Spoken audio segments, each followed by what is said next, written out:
Hello, everybody, and welcome back to Ghostwood, the Twin Peaks podcast. Yeah, one of those. That was real easy for me to say. Well, just ask me a bunch of questions, and then it will be the Twin Peaks podcast. Yeah, podcast. Yeah. Yes.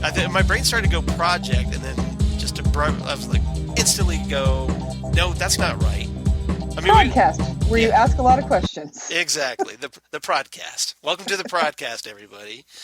So, so you think after 9 episodes I'd have this down by now, but no. Yeah, why would you? Yeah, exactly. So I'm Charles Skaggs, with me as always. Zan Sprouse. Exactly, and we're always so glad to be together to talk about some Twin Peaks, people. Yep. So here we are for the return part 6. Or Don't Die, depending on if you want to use the episode summaries that are so tiny that they don't really count as summaries. Still, though, it's something to differentiate. Exactly. It's something to differentiate the episodes and not have to remember numbers. All right, so let's go. Don't die. Don't die. Don't die.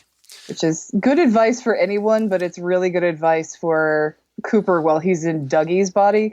Right. People don't like Dougie, apparently. No. Well, I think it's just frustration that carries over to Dougie. I think they feel it's a gag that's run on way too long, and I'm kind of in that camp a little bit. No, I don't mean fans. I mean characters. Oh, you mean characters? I thought you were talking. I thought you were talking about frustrated Peaks freaks. No, I'm talking about the people in the show that want him dead. Oh yeah. Well, that goes without saying. But apparently, right. Doug is up to some shadiness. And we kind of finally get a better idea of what that is this episode. So we'll get into that.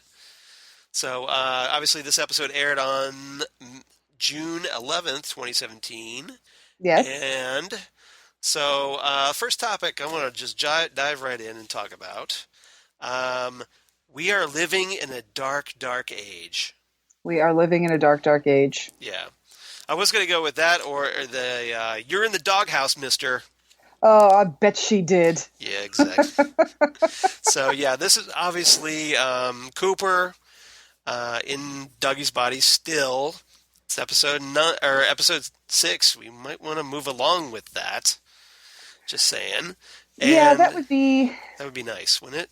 It would just be nice for Cooper to get. I mean, he's been out of himself long enough. It'd be nice for him. Yeah, it's like he's been in the lodge 25 years, and now he's stuck in Dougie's body and not quite himself yet. Although not quite. He's getting there, but far too slowly, in my opinion.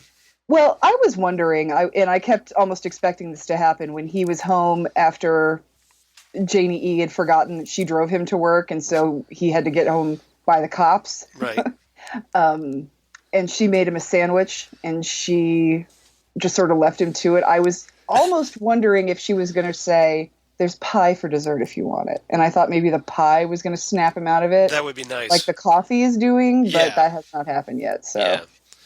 But she did give him a bag of chips, which he really liked. She did, and I think it's interesting the relationship he has with Sonny Jim. Yeah. That he's not really talking to Sonny Jim, but it's almost as though this is the most attention he's paid to Sonny Jim in a while. Yeah. So I actually think that's kind of cute. And remember that one scene, I think it was a few episodes back, where he sees Sonny Jim in the car, in the back seat, and for some reason a tear falls down his face. Right. That reminded me a little of, and this is a completely off topic, but it reminded me of a little of Kyle MacLachlan's character in The Hidden. Oh, yeah. Where he saves Michael Nouri because Michael Nouri has a child. So right. He's a softie for children. So I was wondering what that was. Yeah, it could have been about. Maybe it was a nod to it. I don't know.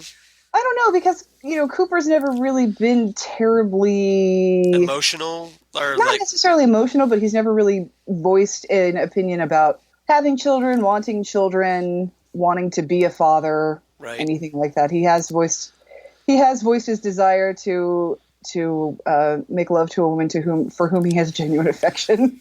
I love that quote. That's a great I do love that quote too.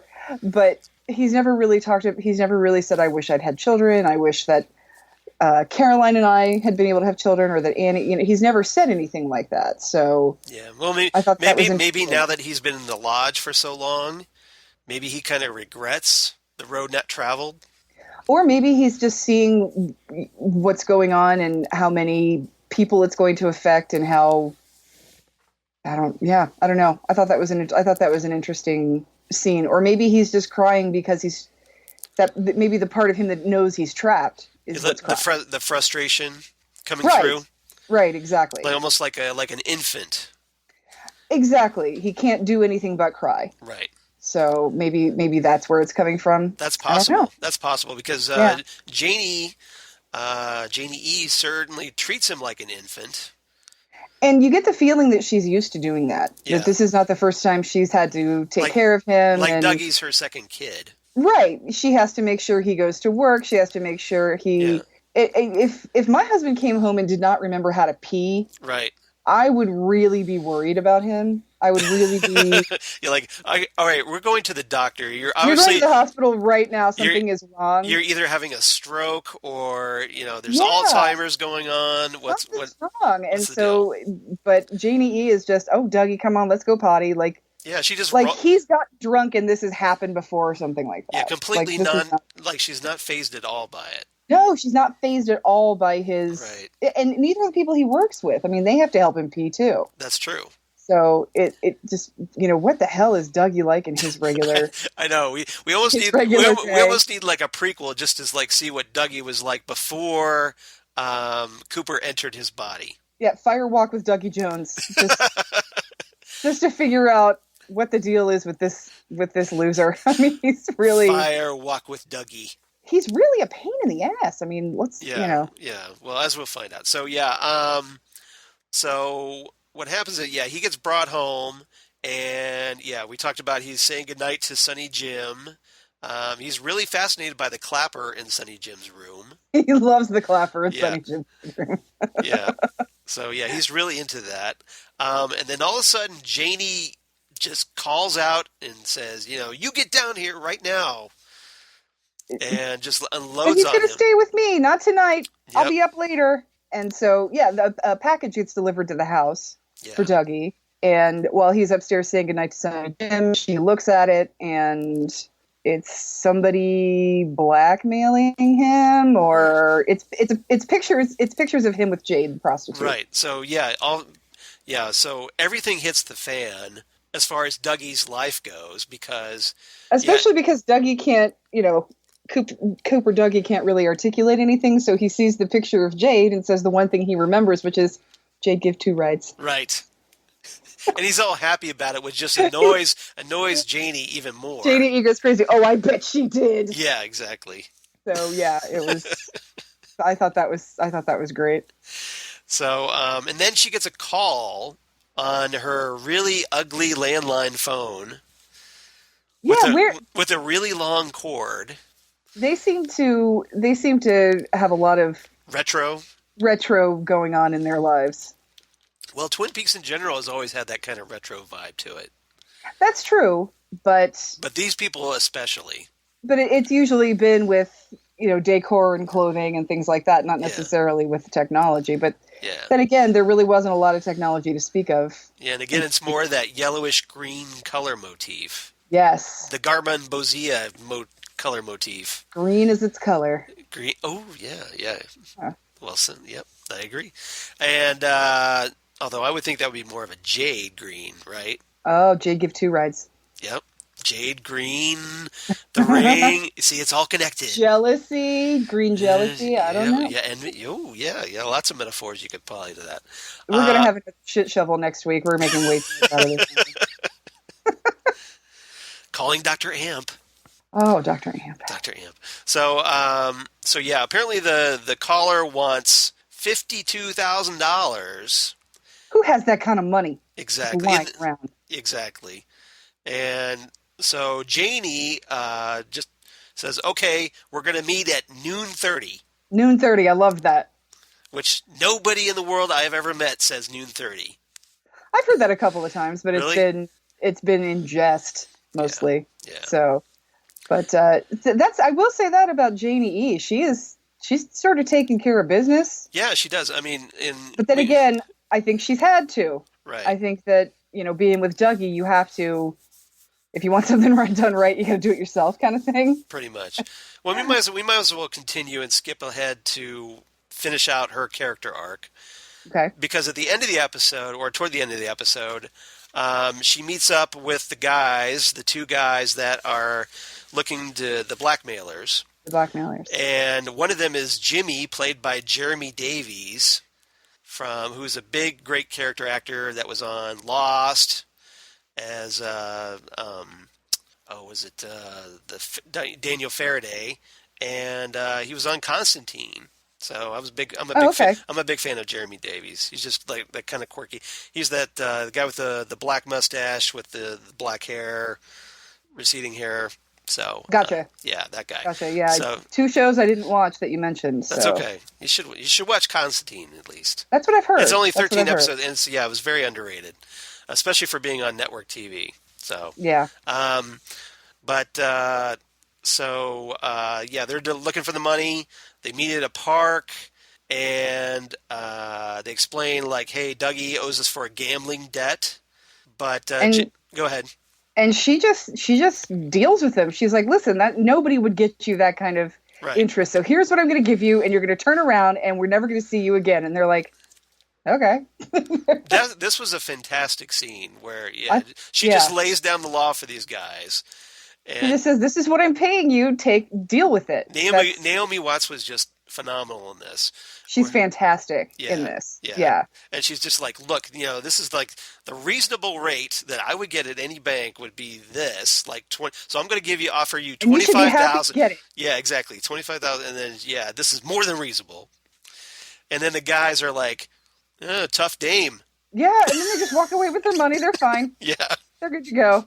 So I thought that was pretty funny. Yeah, I love that. Yeah, they're like, she's like, girl's got some skills. Exactly. They respected her. She's just sort of, I think she's just kind of everybody's mom, just sort of taking care of everything that needs to get taken care of because nobody else is doing it. Exactly. She's treating everybody like a kid, so she's the mom. So she lays down the law. Exactly. Like, did you ever see Almost Famous?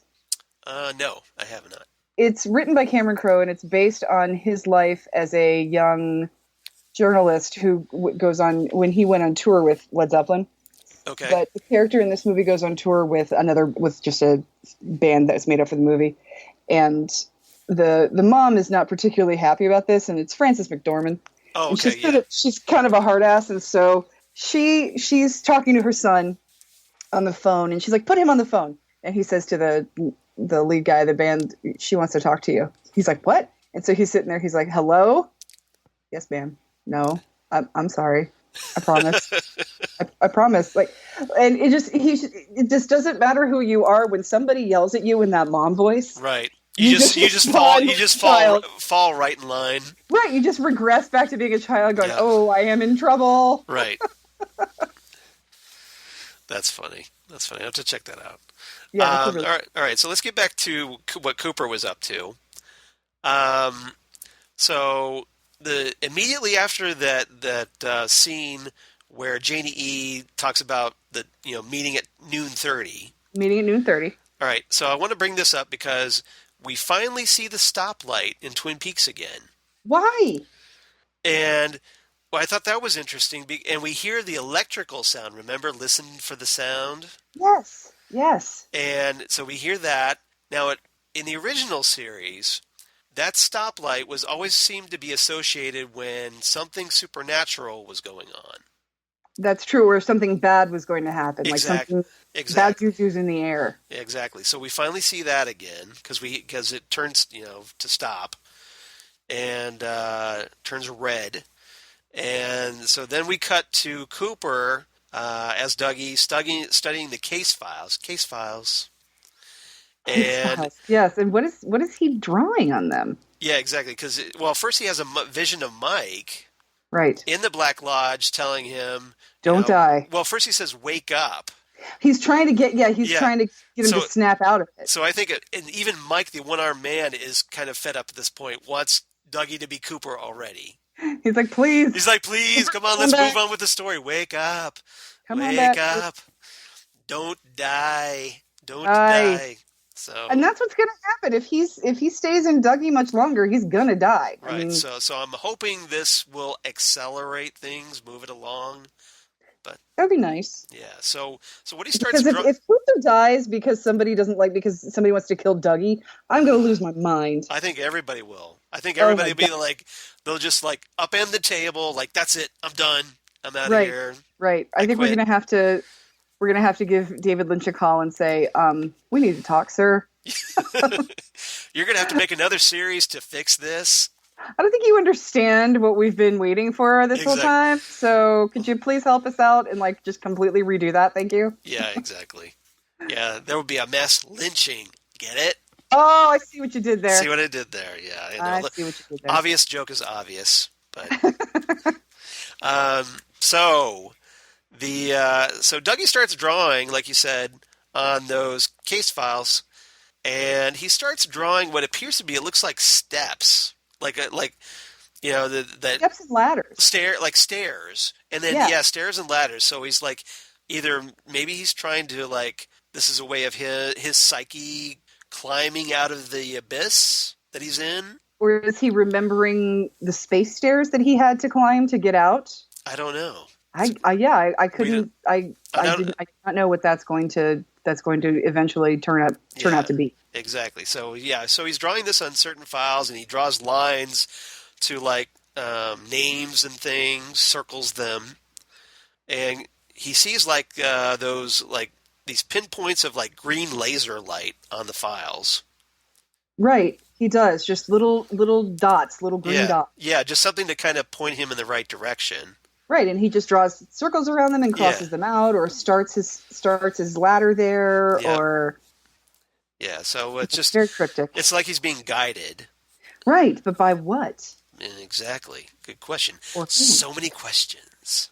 So many questions. So many questions. So yeah. So and then following Cooper's arc again toward the end of the episode, Cooper shows back up at Lucky Seven Insurance, thankfully in his black suit. Thankfully, in his black suit, yes. Yeah. So And he's apparently his little doodles make enough sense that yeah. he's praised for the work he's done. Yeah, he gets called into his Which, boss's office as his boss is like ready to totally lay into him. right. And And then his boss looks at the drawings and at first is just like, Dougie, what the? And yeah. then he starts looking at him closer. He's like, Dougie, I want to thank you. Were you kind of screaming at the television at this point, because that scene dragged? Like, Yeah. okay, like after the first few files, it's like, we get it. We get the point. I do. I'm impatient. I'm impatient for things to go back to normal. Yeah. So I'm trying to just let it flow over me, but I am impatient for this to just be back to the way it should. Part of me is dreading that Lynch is deliberately winding up the fans. Like he knows the anticipation. He knows everybody wants to see Cooper, so he's just torturing us deliberately. He could be deliberately torturing us. He's trolling us. But he could also just be being David Lynch, Who knows? I mean, David Lynch does have moments of long scenes that go on for a while. He does. So. He does. Yeah, if you've ever watched the bank scene in the final episode. Yes. Oh, man. From the original series. Yeah, exactly. All right. You're like, somebody else needs to walk her down there. Yeah, oh, my God. Somebody want to put this old man on a dolly and wheel him around so we can get through this scene faster? I'm not a proponent of forced retirement, but come on. Well, he did get forced retired. Just saying. Oh, now that's just too soon. Too soon? It's been 25 plus years. Cold-blooded, man. Those glasses go flying. Those big chunky glasses. I blowed up real good. Blowed it real good. Yeah. I love that SCTV quote. You ever blowed up? Blowed up real good. Yeah, John Candy. And was it not Eugene Levy, but I'm trying to think who else it was. It was Joe Flaherty, I think. Yes, Joe Flaherty. Thank you. Yes, you're right.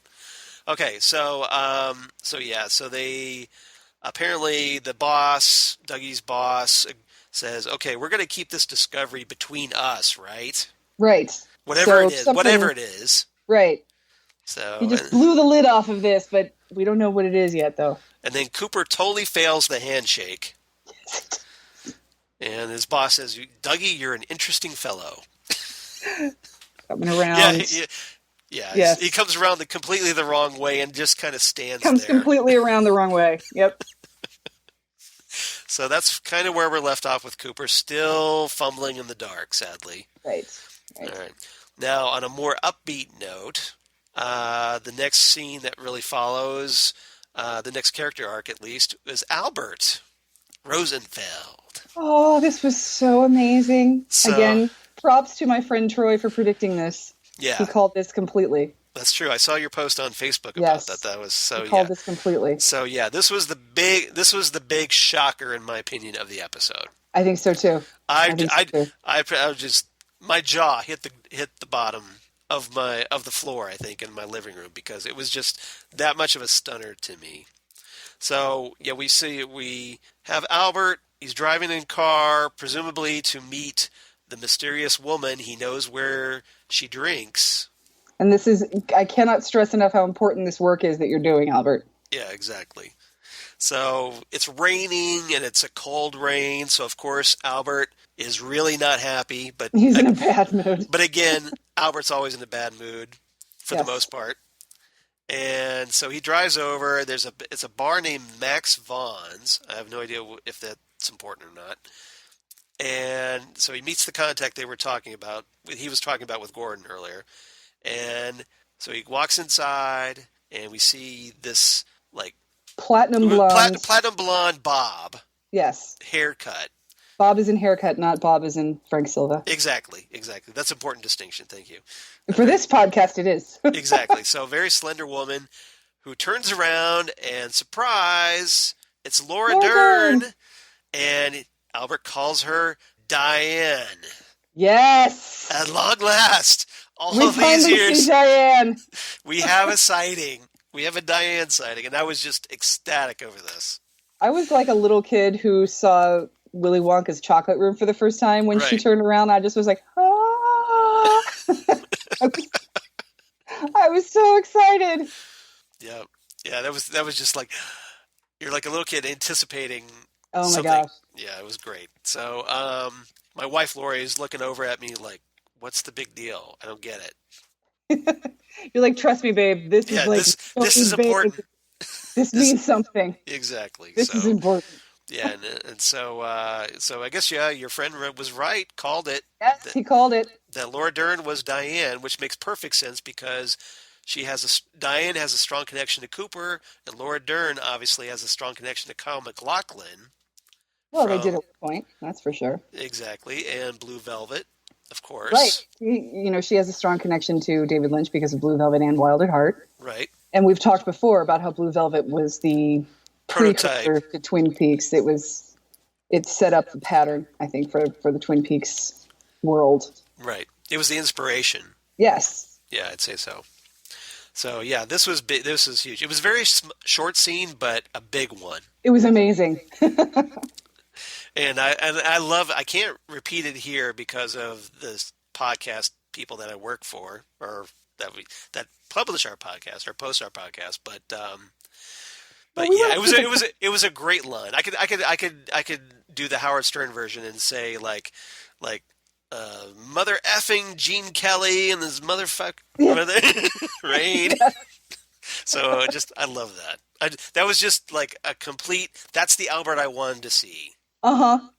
Exactly. Just grumbling about everything and just he hates the rain, Gene Kelly. Yeah. So but yes, we want to keep it clean. People might be in their car with their kids. I mean, yeah, exactly. So we do the Kids Bop version of drop the F-bomb, but what Albert said. Yeah. So that was great. I just love that. That was just quintessential. Classic Albert. Classic Albert. Yep. All right. So next topic I'm going to talk about. I'm moving right along in the episode. Heads I win, tails you lose. And this is Richard Horn. He's going to lose. I hate this guy. Yeah. I hate this guy. Yeah. I hate this guy now. So we have Richard this episode Horn. Was dark thanks to Richard Horn. Yeah, pretty much. So Richard Horn, who we already hated in the previous episode, Because he's assaulting and rapey and bribing the cops. Chad. Yeah, Chad. We'll get more on Chad later because, yeah, Chad. Chad. So, everybody's favorite, Chad, Deputy Chad. So here, Richard Horn, we find out, is dealing the drugs to the kids and hooks up with a drug dealer named Red, who's played by Balthazar Getty. Balthazar Getty from Lost Weekend. Not Last Weekend, Lost Highway. Lost Highway, yeah. Exactly. Yes. So Weekend, obviously he has a David Lynch connection. He does have a David Lynch connection. And in a warehouse that looks like it's been riddled with bullets. Oh, that's where they totally go to shoot people. Exactly. So yeah, if you go in there and you see those bullets, you know what you're in for. This would be the last terrifying. place I would meet anybody. Right. That was a very terrifying way to do that. It was very claw marks in the walls of Auschwitz kind of feel to it. Right. So nowhere near as bad, but it had that feel. Yeah, exactly. Yeah, it was almost like a firing squad. Like you're up against the firing squad wall. Right. Like that's where the St. Valentine's Day massacre happened. And then anytime they need to shoot someone, they take them to this warehouse. It's probably got 2 feet of concrete.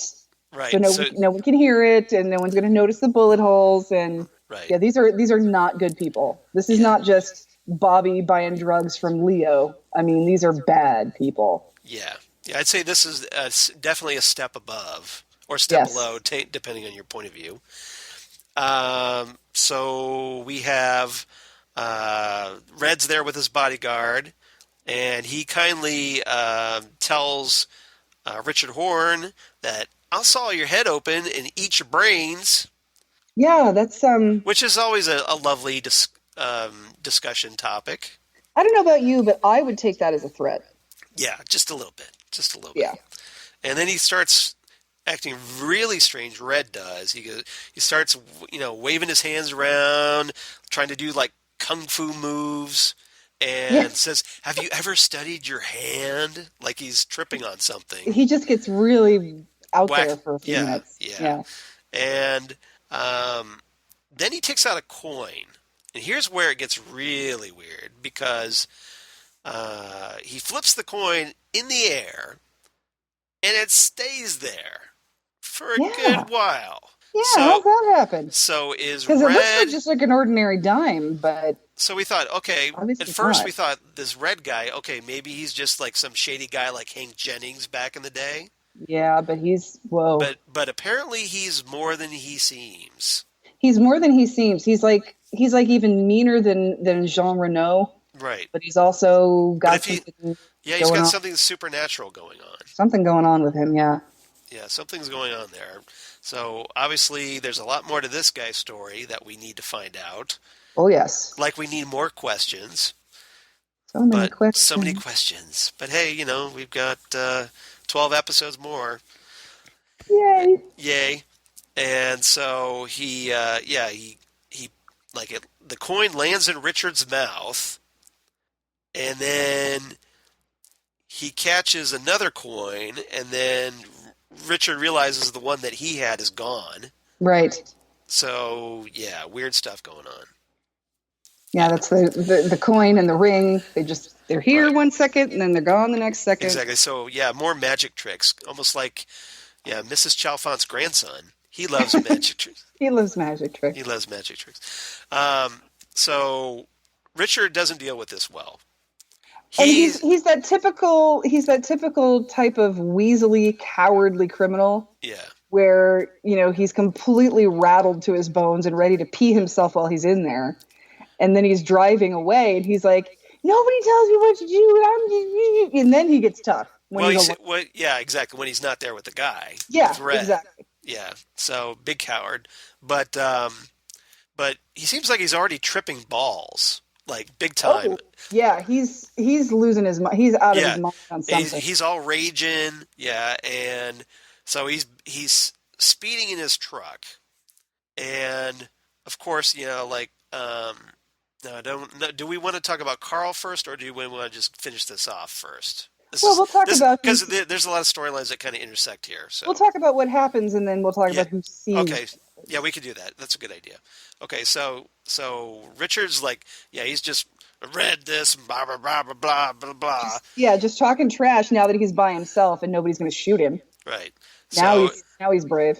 so it just so happens that there's a kid crossing the intersection, and it's not just any ordinary intersection, because this one looks a lot like the intersection where Mike confronted Leland in Fire Walk with Me. It sure does.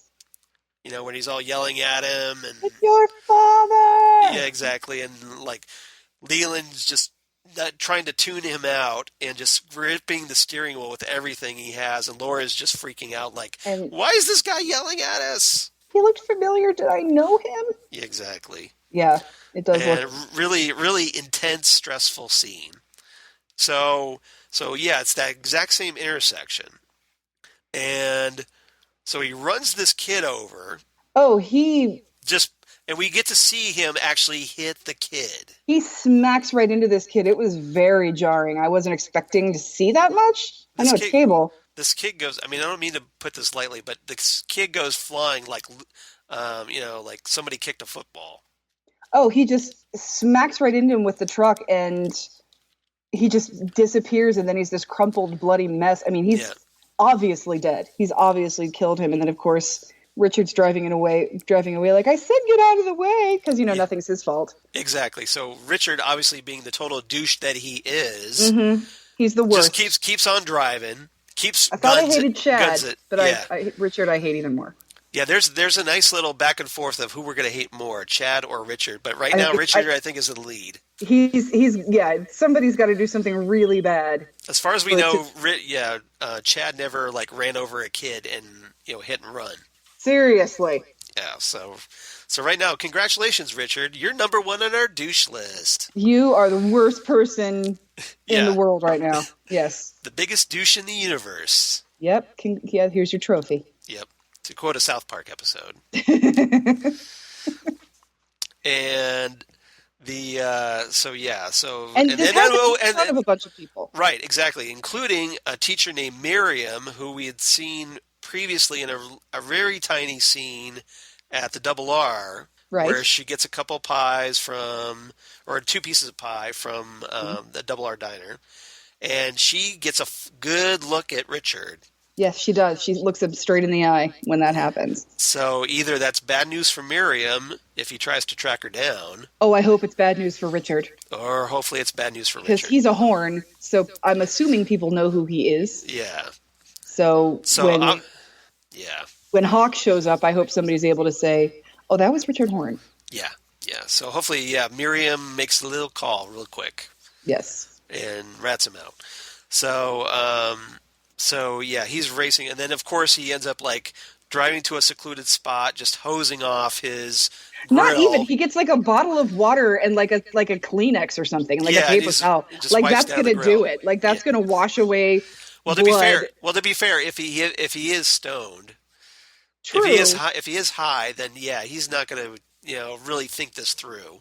Right. So he makes this one clean spot on this crappy truck he's driving, and okay, everything's all better now. Yeah. Oh, he's an idiot. Yeah. So, all right. So, while this is going on, we're actually just before the accident, we get reacquainted with a very familiar character from Twin Peaks Fire Walk with Me. Carl Rodd, played by Harry Dean Stanton. I've been smoking every day for 75 years. Yeah. So, Harry Dean Stanton, thankfully able to return. Yes. And yes. so Harry Dean Stanton is 90. We don't want to lose him either. Ever, for any reason ever. No, I love Harry Dean Stanton. So Carl Rodd, who, as we've talked about after reading The Secret History of Twin Peaks and making the connections that he's got a lot more going on. He's been lost in the woods. He's seen things. Yeah, he wants to stay where he is. And he does. He's still in the Fat Trout Trailer Park. Right. And he does see things, because when the little boy gets hit by the car, he sees this sort of life flame float up into the sky. Carl Rodd sees that. Yeah, that's the really strange part. Yeah, exactly. It's almost like that image, kind of a little bit what Cooper saw over the slot machines. Right. It just doesn't have the curtains around it. Right. It doesn't. Yeah, it didn't have the red room curtains. Yeah, you're right. It's that same sort of flame. Yeah. Yeah. But yeah, he goes over to console the mom. He doesn't say anything, No, he's just very sweet. He just goes over but and it's almost holds like her. he's like, I understand. He's like, he's projecting this like, I'm sympathetic right now Right. for what And you're like I going said, I through. mean, Harry Dean Stanton is like 90, so I'm assuming Carl Rod is too. Right. So he's been around and he's seen Yeah. things. So Yeah. Yep. he's got the empathy. Of course we see that very familiar utility pole Oh yeah. because electricity, Electricity. and it has that number 6 on it. Number 6. Yeah, what is that? Yep. So Still no still no, 430. exactly. So, a lot of numbers, but yeah, not the Yep. ones we're looking for And yet. we have a Richard but no Linda, Yeah, so yeah, that's true. We do get a mention of Linda though, in that's right true. because right before the accident, Carl gets a lift into town with a neighbor, and they're sitting in the car, and because apparently Carl likes to go to the park every day. He likes to go to the park every day, but he's obviously not driving anymore. So Yes, one of the yes, neighbors at the Fat Trout says, yeah, "Can I ride into town with you?" right, And he has a wife yep. who's homesick Named Linda. named So we Linda. so we have a Richard and we have a Linda. How these two characters will connect, we'll find out. I don't know. But apparently, she's been struggling to get electric wheelchair for quite some time. Took 6 months to get the regular wheelchair. Yep. So yeah, we had that, and then that's where he's like, we get that scene before the accident where Carl's sitting on the park bench. He sees the mom playing tag with the kid. He just smiles. Yeah, He thinks yeah, that's nice. yeah. He thinks it's probably like the the small amount of actual joy he gets in his life. As far as we know, it's the only joy he gets in his life. Or or the thing is, Yep. he's just not as hard and crotchety as he's Yeah. been portrayed up until this point. Apart Because from a good cup of Good Morning America. Good Morning America. Yep.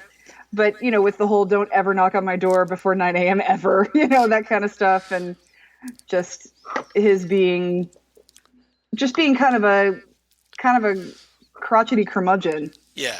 I think this shows you that there's more to him, that he's not just all crotchety and cynicism. Well, and as we know from the book, yeah, he's got that trauma Yeah. of being abducted. Right. So we'll see how that plays out. But yeah, so it was nice to get Harry Dean Stanton. Hopefully, we'll get more.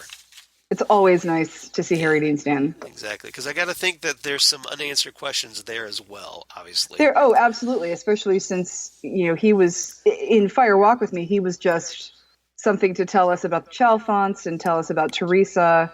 right? But then in the book, we find out that there's a lot more to him. Yeah, we still don't really know what the connection is with the Fat Trout Trailer Park. Why No, that's I'm not so sure. important. Apart from Yeah. just maybe its proximity to that intersection and that utility Possibly, pole. possibly. I don't know. Like it's almost like if it was a ley line or something. Right, because of the Chalfonts that have Yeah. lived in the same place with the Right. trailer that was missing. The couple of families named Chalfont, and so yeah, there could be more. There could be a lot more there than what we've already seen. Can't tell we've been trying to piece this together, can you? Oh no, there's no. We're not. Oh, like this is not what we're thinking about all week long. No, We're no, not not obsessing. at all. Yeah, especially as I'm like trying to compile these show notes, and I'm thinking, oh yeah, what about this and this and this? And this goes here, and yeah, it's a ridiculous flow chart of confusion and questions. It's a rabbit hole spiral to nowhere. That's exactly what it is. All right, so next segment that I want to talk about, I'm a good man, Oh, which is Ike the Spike Ike the Spike. Stadler. Yep. So, yeah, this was an interesting scene. Well, first we return to that really odd high-rise building where this character named Duncan Todd. Who just he's just sitting there looking at something. He was the guy from the first episode. He was the guy from the first episode, who's I thought he was the same. Like at first I thought he was the pit boss guy too, but he does look like him, yeah. He does look like him, but they're two different characters. Like I was wrong about that. And he's the one who said, you don't want this job. Yeah. And he's sitting there and he's reading over some papers, and then he turns and he goes into a desk safe. Yeah. And pulls out a file of 2 photos, one of them being Dougie. Right. Because he gets like a red square that shows up on his computer. Yes. It just shows up. It just sort of apparently covers the text. And apparently that's like the bat signal. Like, okay, I have to go to the safe. I have to pull out this envelope that has a black dot on it. Right. And I'm assuming the red square came from the Philip Jeffries spirit box. Right. Who's apparently the mysterious, well, that or, the mysterious millionaire that's funding the glass box operation. Yeah. Who knows? But yeah, he pulls that out and there's a picture of a woman and there's a picture of Dougie. Yeah. And those get sent over to Ike the Spike. Right. Which is a great name. I love that. That is a great name. Who's just in a hotel room. Right. Kind of playing with an ice pick. Yeah. You know? And it's funny because he's a little person, like a dwarf. And so yeah, he's there, and he pulls out the photos, and he's like looking back and forth, and then he just starts stabbing the photos with an ice pick. Yes, practice. Yeah, and he's really fond of this ice pick, as it turns out. Yeah. And so and then he starts playing dice for some reason, like he's almost like running through some probabilities, or who's he gonna ice pick first? I don't know how that works for him. Or he's like in a D&D game and he's trying to he's trying to make his save or something. He needs to get 18 hit points before he's able to kill somebody. Exactly. So he goes to this office somewhere where the woman that was in one of the 2 photos, Lorraine, who was, if you recall, was the dispatcher for the hitmen, right, on Dougie, right. She had the steampunk, right, BlackBerry. Exactly. So apparently, for whatever reason, the mystery millionaire guy wants Lorraine taken out. So Ike the Spike just comes running in like a bolt of lightning and just stabs her repeatedly with that ice pick. Just goes at it. And he's growling at her like an animal almost. He's Scary. Yeah. Just a really brutal, intense scene of her getting ice picked to death. Oh, it was Then like a coworker sees what's going on, so he goes after the coworker. And they just run. He's just barreling down the hallway like goes in and kills that person presumably. So so that's like the Spike story for now. And he's apparently going to be coming after Dougie. Who? Yeah. So I'm with Mike on this one. Don't die. Don't die. Exactly. Yeah. And wake up quickly. Wake up. Drink some more coffee. Eat some pie. Get some more case files. Realize you're an agent. Whatever you need to do, Cooper. Get that installation progress bar moving ahead, because I think only right now we're at maybe 50% installed Cooper. Yes. So we drink some more coffee, get that up to at least 90% or something. Something, yes, seriously.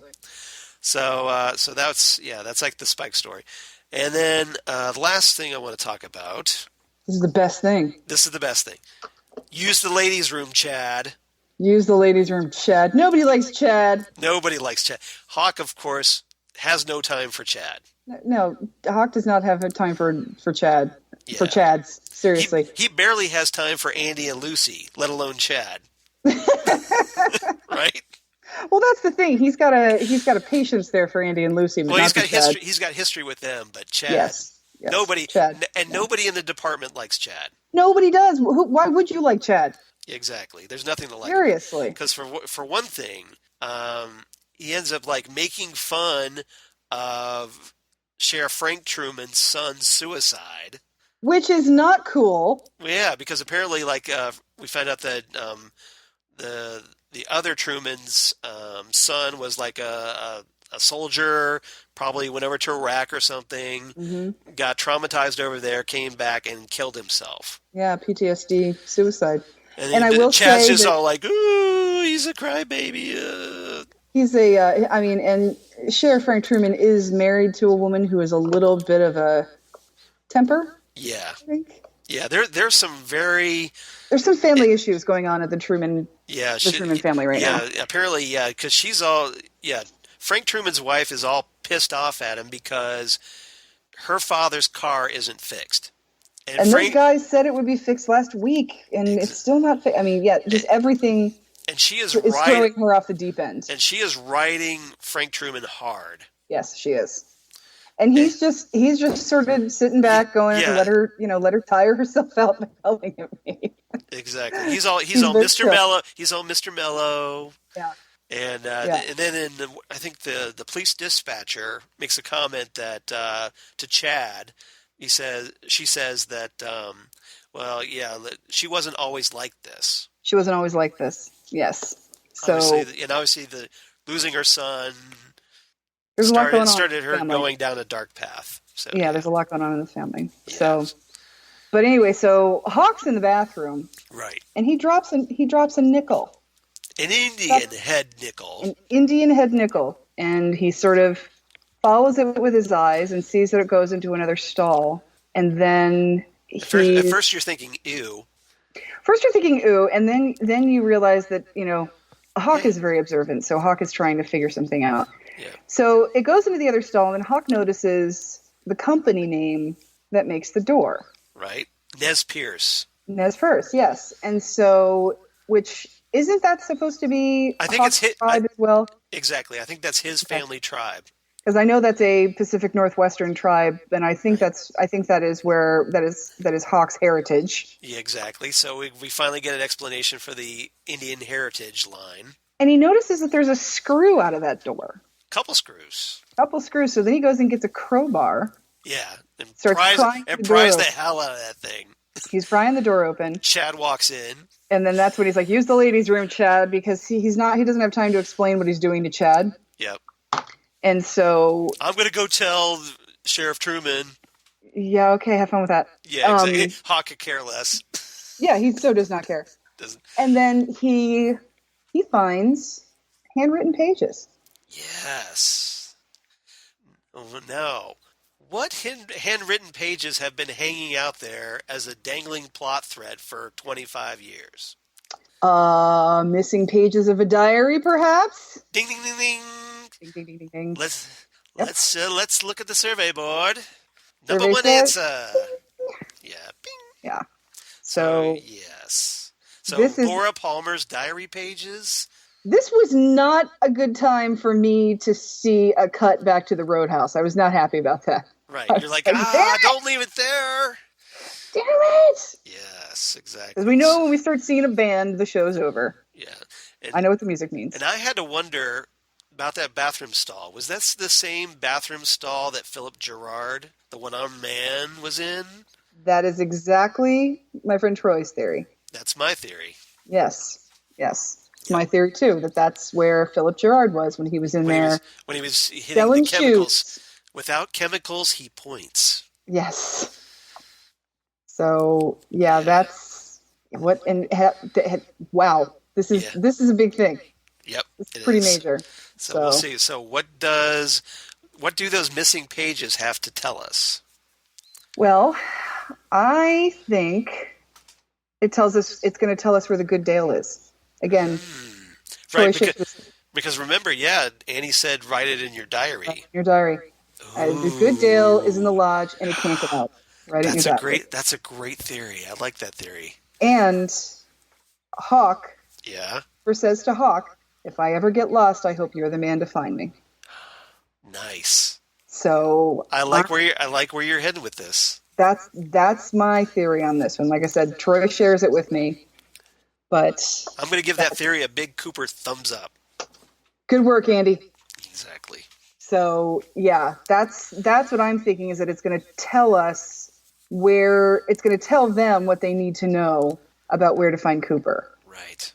Oh, I hope you're right. I hope hope so too. That would be magical. Yes, that would be great. That would be great. So, yeah, then we, of course, the Roadhouse Band of the Week. This week, Sharon Van Etten doing her song Tarifa.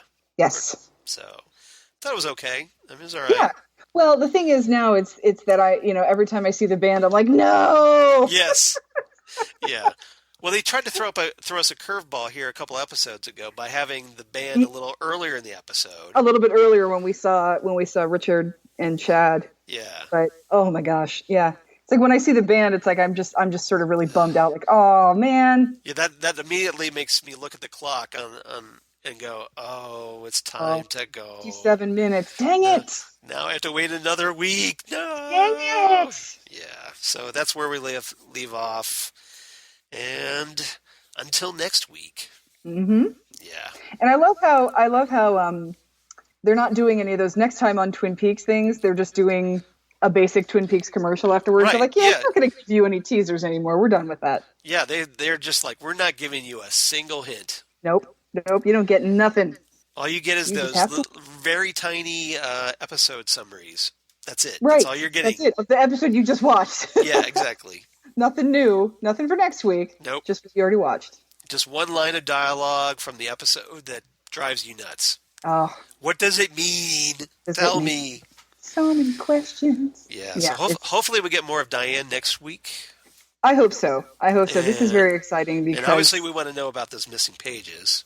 those missing pages in Diane were Yeah. this whole episode to me. That was amazing. Those were the highlights. Yes. Yeah, I agree.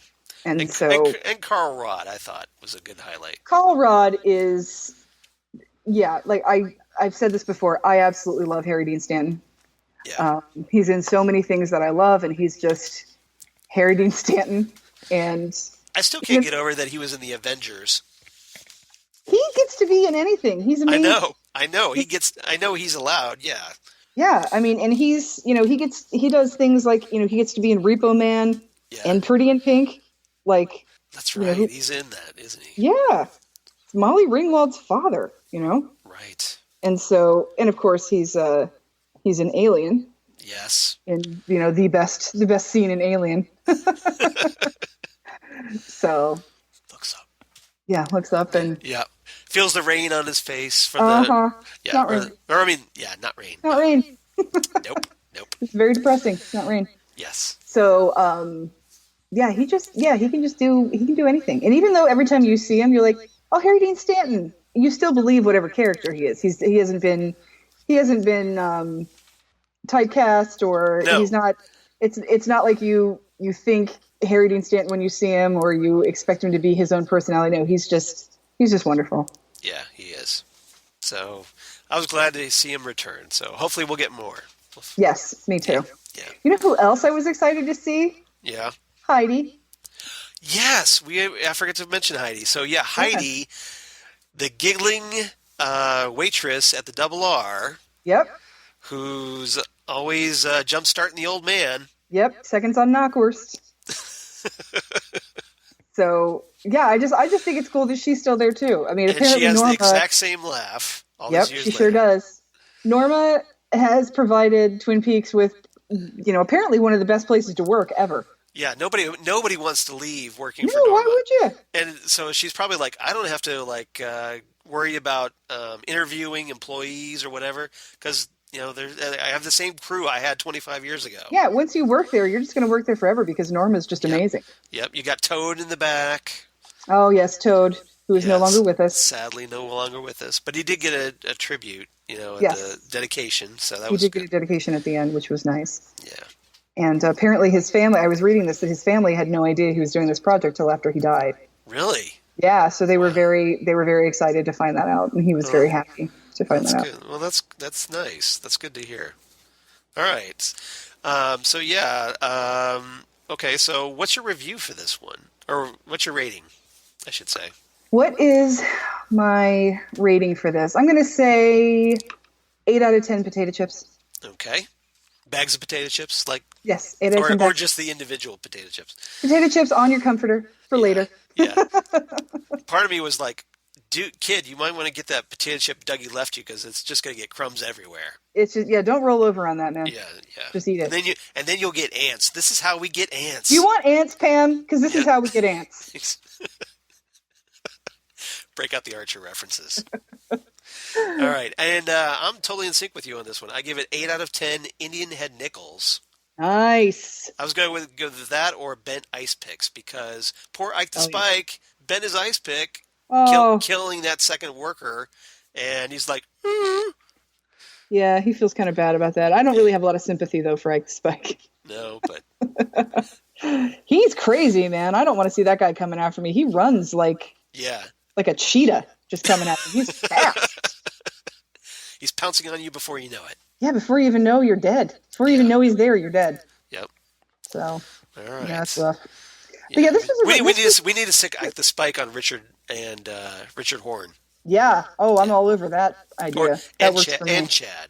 Chad, yes. Yep. So Yes. there's 2 more photos for the envelope.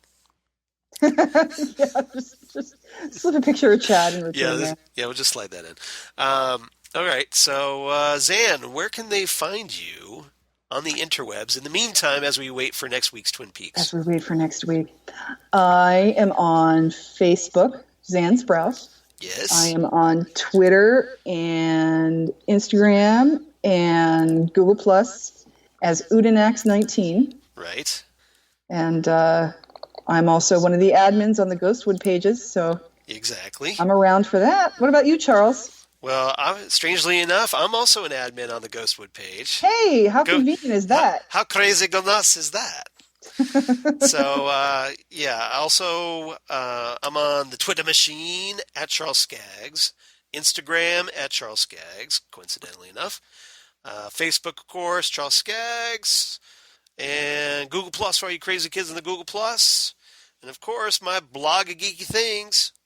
If this works, it's not working. You froze up, you stupid. There you go. Damn, good coffee. Oh, And hot. It's almost like it did it a few times. like it was in a stereo, like in a stadium, with the echo reverb effect. Exactly, it's like Lou Gehrig telling you that. Yeah, so let's do this. Damn good coffee and hot. There you go. That's Well, because it didn't work the first time, you have to make the fail noise now. Oh, that's true. Because I love the fail noise. You love the fail noise. I do.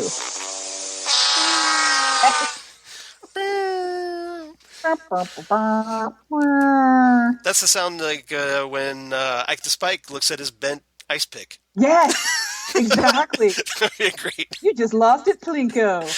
So there you go. There's your YouTube clip to work on. Yes, your video meme. Your video meme, exactly. Get on that internet, make me laugh. Yeah, exactly. Entertain me, internet. So as for the show, if you want to get a hold of us, you can reach us at Ghostwoodcast on the Twitter machine, or by email at ghostwoodpodcast@gmail.com. You can reach us there. Yep, Gmail. On the Gmail. I feel like Strong Bad from Homestar Runner. I thought you were doing Strong Bad when you said Crazy Go Nuts. Crazy Go Nuts. you guys, this is Strong Bad. On the Gmail. Trogdor! And the Trogdor comes in the night. Oh, that was like all I did in 2004. Exactly. That was the best thing to come out of the aughts. Oh yeah, totally. I miss them. Yeah. Every once in a while, they'll still do a Halloween tune. Just to remind us that they're still out there. Yeah, just to remind us that they're still doing stuff. But and then you can also reach us on the Facebook page, Ghostwood, the Twin Peaks podcast. We're up to 37 likes, slowly climbing. And I want to mention thank everybody because Ghostwood kind of kicked unholy ass in the month of May apparently. The little podcast that could, because we were the 8th highest podcast on the Southgate Media Group for the month of May. Well, look at us. Yeah, we had like about 900 downloads. So fantastic. So we did pretty good for the month. So people were excited about the show and just wanted more, and we gave it to them. Exactly. So so tell your friends about us. Tell your enemies about us. Tell your coin-flipping drug dealers about us, if you have one. I don't know. Tell your coin-dropping cop friends about us. Exactly. Don't tell Deputy Chad about us, because we don't care about Deputy Chad. Don't tell your Chads about us. Yeah, screw now, that. If you've got some gassy girlfriends who eat chocolate, you can tell them. And just kick back, enjoy a bag of potato chips.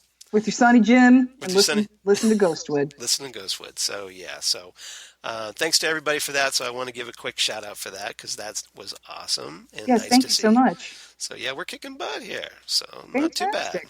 And so that's it. Next week, of course, the return part 7. I forget what the episode description is. So You listed them on Ghostwood, and I forget what the order was. So yeah. I'm trying not to look because I don't want them to give anything away. They don't give much away. They don't give. Well, it's David Lynch. It doesn't give much away, but Yeah. I'm going to be obsessing over what that could possibly mean. I will mention one of the most interesting of the titles was "Let's Rock." That's the final episode. Is Let's Rock. Oh, here we go. Let's rock. So, yeah, that's like episode 12, I believe. I thought it was the last one. Okay, I could be wrong. I could be wrong too, but I think it's 12. Either way, something good's going to happen in that episode. I hope so. Seriously, We better have Cooper back by then. Oh, I'm just saying because that's like the 2/3 mark. Yeah, episode 12. We need him to come back. Yeah, so we're already on 1/3 in. So yeah, next week the return part 7. So I will say one thing I am really liking about this Twin Peaks return is that it's really not just rehashing the old formula. And, I feel like that happens a lot with reboots and sequels and things like that. Like I was watching Force Awakens the other night. Yeah. And it is very much a rehash. We have to blow something up, and it was a remix. It was sort of like that, but I mean, in this, there's a lot of different things that you loved in previous movies, but in different order.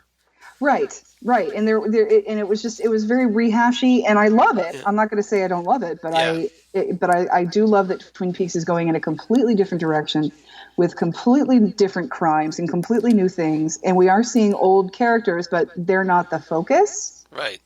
And it's not just Cooper comes to a small town to solve a crime. It's what we're trying to solve is Cooper. So I'm loving that. So to continue that Star Wars metaphor, it's probably more like The Last Jedi is going to be. It's gonna hit that new ground. It's right, or it's even like a Rogue One where that's a good stuff we know, but it's not the same thing we've seen before. Right. And it's familiar enough, but it still tells a new story. It tells a completely new story with completely new people that we've never seen before. I think that's probably a better analogy. So, all right. I am liking that we do have all this new stuff. I do too, because it feels like it doesn't feel like a cheap knockoff. Well, and it has me hooked again. Yeah. It's not just resting on its laurels of, okay, this is what worked last time, let's do it again. It's giving us something new, as opposed to just like a nostalgia trip. Right. And I will say that I am probably a little more invested in it because of how much I love the character of Dale Cooper. Yep. But at the same time, I am completely obsessed, and I think I would be anyway, just trying to figure out what is going on here. Yeah. Well, I mean, I think there's new characters to embrace as well. I mean, Diane, obviously, I want to know what's going on with Diane, and Tamara Preston, Tammy. Yes, I want to know what's going Preston. on with her. And then the Richard Horn, he's a jerk, but he's interesting. I can't wait to see him get his comeuppance. Exactly. So there's some, it's enhanced the mythos as opposed to regurgitating it. I want to see what's going to happen to Becky. I want to see. Oh yeah, Becky. Yeah, I forgot about Becky. I want to see how the crime in South Dakota turns out. That coroner. I still love that coroner. She's so great. Or medical examiner, I should say. Yes. Yeah, medical examiner. But yeah, she's great. She's the best one. We got to see more. Exactly. Got to see more of her. Yeah. Maybe she has a Sam. Don't go to Sam. Don't go to Sam. Go to Sam. All right. So. Sam. Yep. So, anything else about this episode before we sign off? No, I think we did it. I think we're just excited for these missing pages. Yep. All right. So we will see you guys next week. Thanks for listening again, and we'll see you next time right here on Ghostwood, the Twin Peaks podcast. Bye, everybody. Bye-bye.